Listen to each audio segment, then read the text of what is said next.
So hi guys, welcome back to my channel. तो finally का NEET 2024 का result है एंड लिटरली बहुत ही ज़्यादा शॉकिंग रिजल्ट आया था बिकॉज आपको ही मालूम है कि कितनी ज़्यादा हाई कट ऑफ हुई। मतलब literally 89 people are on the 89 people scored 720 out of 720 and 67 people are on the AIR1। और उसके बाद भी आप देखो तो 605 मार्क्स पे 76 to 78,000 रैंक है। एंड सुपर से लिटरली हर जगह ट्विटर पे चले जाओ, आप इंस्टाग्राम पे चले जाओ, आप यूट्यूब पे चले जाओ, सब कह रहे हैं कि NTA ने स्कैम किया एंड ऑल दैट। एंड बहुत हद तक जस्टिफाइबल भी है, मुझे ऐसा लग रहा है because there are only 4 photos which can justify everything, जिसके साथ मेरे को भी लिटरली प्रॉब्लम है।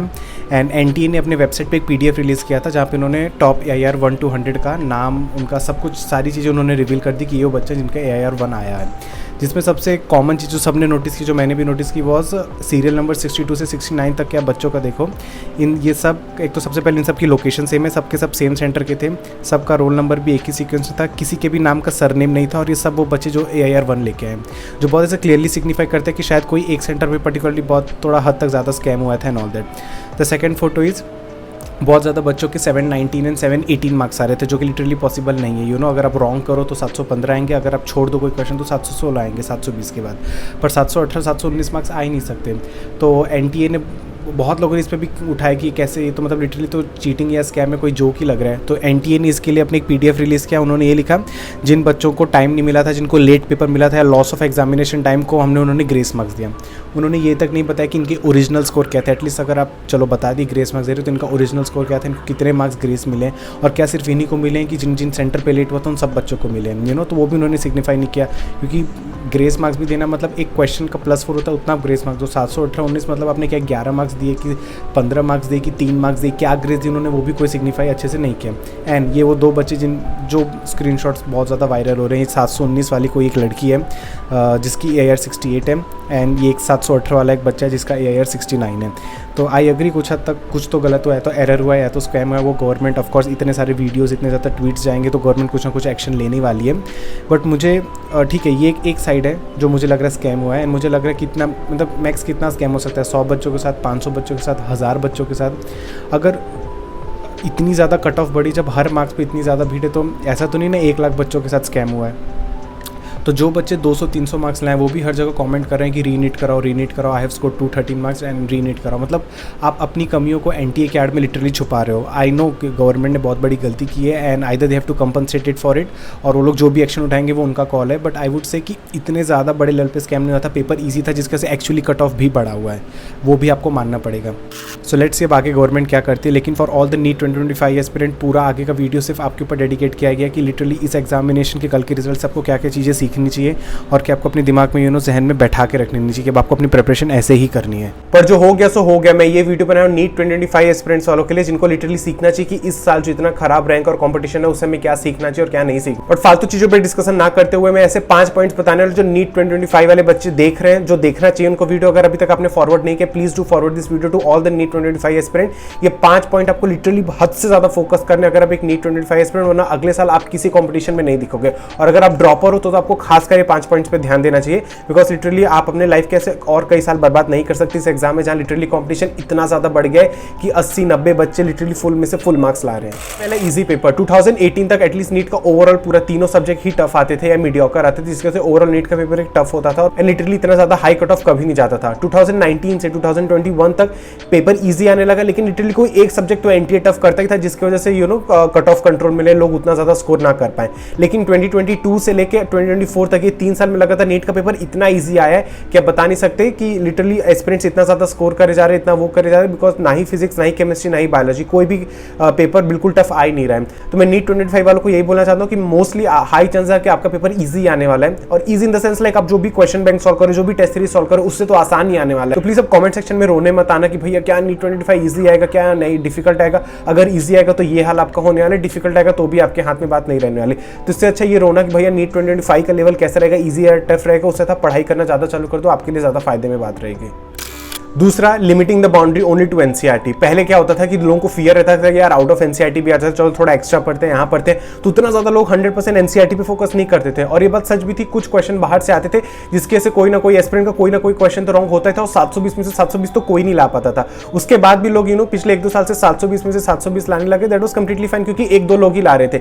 लेकिन अब क्या कर दिया एनटीए ने, सबसे पहले तो एकदम अच्छे से क्लैरिफाई कर दिया अपने स्टेटमेंट्स में कि हम सिर्फ एनसीईआरटी से ही पूछेंगे, कोई बच्चा बिल्कुल भी आउट ऑफ एनसीईआरटी नहीं पढ़ रहा। करेक्ट। उसके बाद भी 100 चैप्टर का आपका सिलेबस था नीट का, उसको भी आपने कट डाउन करके 81 चैप्टर्स कर दिया। और जो 20 चैप्टर हटाए गए वो लिटरली वही चैप्टर थे जो लोगों का सिलेक्शन रोक सकते थे। आप मिनरल न्यूट्रिशन जैसे चैप्टर हटा दियो, पी ब्लॉक या एस ब्लॉक जैसे चैप्टर में से कितना आपने वो कर दिया, जो लिटरली लोग यही सारे बच्चे चैप्टर डरते थे या तो पढ़ने से, या तो उनको टफ पड़ता था, या तो छोड़ के जाते थे, और आपने यही सारे चैप्टर हटा दिए। इन शॉर्ट नीट का सिलेबस भी कम हो गया और आपकी बाउंड्री अच्छे से लिमिट कर दी गई कि आपको सिर्फ एनसीईआरटी पढ़नी है।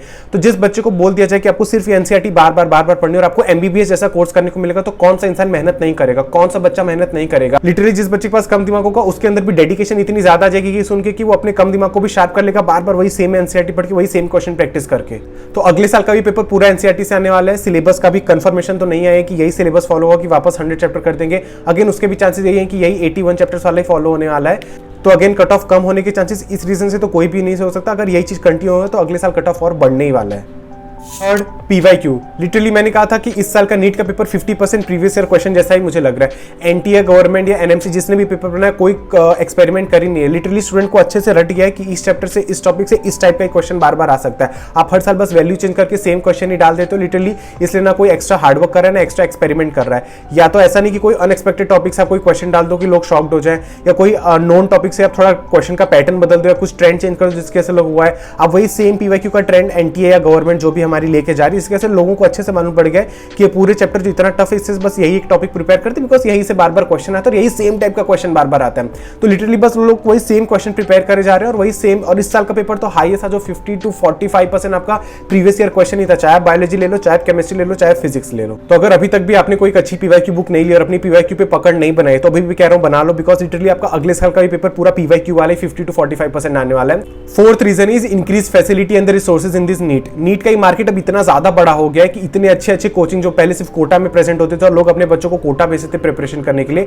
वही सारी कोचिंग अब ऑलमोस्ट हर सिटीज में अच्छे ब्रांच की खुल जाएंगे, जिसके वजह से लोग अब हर सिटी में रहने वाला बच्चा भी अपने घर के पास वाले कोचिंग में जाके अच्छे से पढ़ पाता है। इतने अच्छे यूट्यूब पे टीचर्स आ चुके हैं जो लिटरली फ्री में पढ़ा रहे हैं और इतने अच्छे वो लोग आपस में कंपीट करने के चक्कर में इतना अच्छा रिसोर्स और फैसिलिटी आपको प्रोवाइड करे जा रहे हैं कि सारा नीट कॉम्पिटिशन में भी कॉम्पिटिशन बढ़ता जा रहा है। उसके साथ साथ ऐसी बुक्स पब्लिश हो रही है जहां पे लिटरली अब लोगों को फॉर्मुला शीट, माइंड मैप्स और ये सब बनाने की जरूरत नहीं पड़ती, उनको पूरा एनसीईआरटी को इतना क्रिस्प करके माइंड मैप्स के फॉर्म में उनको प्रोवाइड किया जा रहा है, जिससे उसे उन्हें बैठ के सिर्फ पढ़ाई करनी, उन्हें कुछ एक्स्ट्रा हार्डवर्क नहीं करना। ऐसे न्यू एप्स आ चुके हैं जहां पे लिटरली एनसीईआरटी के फिल्टर वाले क्वेश्चन लगाते हैं, हर एक पेज से एनसीईआरटी कितने बेस्ट क्वेश्चन फ्रेम हुए हैं। ऐसे कोर्सेज आ चुके हैं अफोर्डेबल प्राइसेस में कि लिटरली आजकल गांव में बैठा हुआ और सिटी में बैठा हुआ बच्चे में कोई डिफरेंस नहीं, उन दोनों को इक्वली सेम फैसिलिटी प्रोवाइड की जा रही है। पहले इसीलिए होता था कि जो लोग रिमोट एरियाज में रहते थे या पेरिफेरी एरियाज में रहते थे, जो इतनी अच्छी प्रिपरेशन नहीं कर पाते थे, जनरली लोग ऐसे एग्जाम्स नहीं निकाल पाते, तो जो सिटी में बच्चे रहते थे जो ये सब चीजें अफोर्ड कर पाते थे वही एग्जाम निकाल पाते थे। लेकिन अब चाहे सिटी वाला बच्चा हो, विलेज वाला बच्चा, उन सबको इतनी अच्छी फ्री रिसोर्सेज प्रोवाइड की जा रही है, चाहे यूट्यूब पे, चाहे कोई ऐप से, कोई बुक से, लिटरली हर बच्चा आजकल अफोर्ड कर पा रहा है और गांव में भी बैठे बैठे लोग नीट जैसे एग्जाम को अच्छे मार्क्स के साथ क्रैक किए जा रहे हैं। And last but not the least, increase dedication in all the aspirant. आजकल ये ट्रेंड देखा जा रहा है कि डॉक्टर बनने की चाह लोगों के अंदर इतनी ज्यादा बढ़ चुकी है ना, पोस्ट कोविड या पोस्ट पैंडेमिक, कि हर एक इंसान को डॉक्टर बनना है। और अगर आपको कोई बोले कि आपको सिर्फ ये 5 टाइल्स चलनी है और आपको एक एमबीबीएस जैसी डिग्री मिल जाएगी, तो क्या आप नहीं करना चाहोगे? बिकॉज लिटरली गवर्नमेंट ने तो स्पेसिफाई कर दिया है हम सिर्फ एनसीईआरटी से पूछेंगे। उन्होंने चैप्टर भी रिड्यूस कर दिए, फ्री में इतने अच्छे टीचर्स अपना फ्री में यूट्यूब चैनल चालू कर दिए, जितने भी कोर्सेज है नीट के इतने अफोर्डेबल प्राइसेस में आ चुके हैं, बड़ी बड़ी कोचिंग अब हर सिटीज में खुल चुकी है। तो जब हर एक एस्पिरेंट को इतनी ज्यादा फैसिलिटी और रिसोर्सेज प्रोवाइड की जाएगी तो एक डम्प बच्चा भी अपनी पूरी जी जान लगा देगा, अपनी डेडिकेशन लगा देगा, जिसके वजह से वो ये एग्जाम को क्रैक कर सके। बिकॉज इस एग्जाम को क्रैक करने से उसको एक एमबीबीएस जैसी डिग्री में मौका मिल रहा है जाने का। तो अब जो नीट की हालत हो चुकी है वो सिर्फ एक फैक्टर पे डिटरमाइन करती है कि आप कितने ज्यादा डिटरमाइन हो, आपका डेडिकेशन क्या और आपका हार्डवर्क क्या है। बिकॉज बाकी सारे फैक्टर सब बच्चों के लिए सेम है। अगर आपके अंदर बहुत ज्यादा डेडिकेशन, बहुत ज्यादा हार्डवर्क है, तभी आप इस कॉम्पिटिशन में उतरो, वरना लिटरली मत उतरो। फॉर ऑल द स्टूडेंट जो सोच रहे कि हम ड्रॉप ले या ना ले, बिकॉज अभी तक तो मैं भी सोचा था कि 630 और 625 प्लस या 640 में लोगों का सिलेक्शन हो ही जाएगा। अब मुझे भी कहना पड़ रहा है कि लिटरली 650 प्लस लाओ, तभी शायद कोई गवर्नमेंट कॉलेज आपको मिल सकती है। तो प्लीज एक बार खुद सोच लेना कि इतने इंसेन कॉम्पिटिशन में जो नीट 2025 में डेफिनेटली और इंक्रीज होने वाला है, अगर आप इस कंपटीशन में सर्वाइव कर सकते हो। अभी टायर्ड नहीं हुए हो, वो डेडिकेशन और वो हार्डवर्क आपको 10x और लगानी पड़ेगी तभी इस कंपटीशन में उतरना। उन्हें लिटरली आप रिग्रेट करोगे अपने डिसीजन को कि क्यों यार मैंने अपना 1 साल बर्बाद किया। अदरवाइज अभी इस मार्क्स के साथ आप कोई और कोर्स के साथ भी ऑप्ट करना चाहते हो तो आप जा सकते हो और इस कॉम्पिटिशन से लिटरली रिलैक्स होकर अपनी आगे की और भी लाइफ पे फोकस कर सकते हो। So I hope after watching this video NEET 2025 aspirants को क्लैरिटी मिल गई कि ये 5 पॉइंट्स हमें लिटरली ध्यान देना। अगर आपने ध्यान नहीं दिया या किसी भी एक छोटे से भी पॉइंट पे आप मिस आउट कर दिए ना, तो आपका मार्क्स और आपकी रैंक इतनी ज़्यादा खराब आ जाएगी कि अगले साल रिग्रेट करने के अलावा आपके पास और कोई ऑप्शन नहीं बचेगा। सो मिलते हैं अपने अगले वीडियो में। Till then take care and bye bye.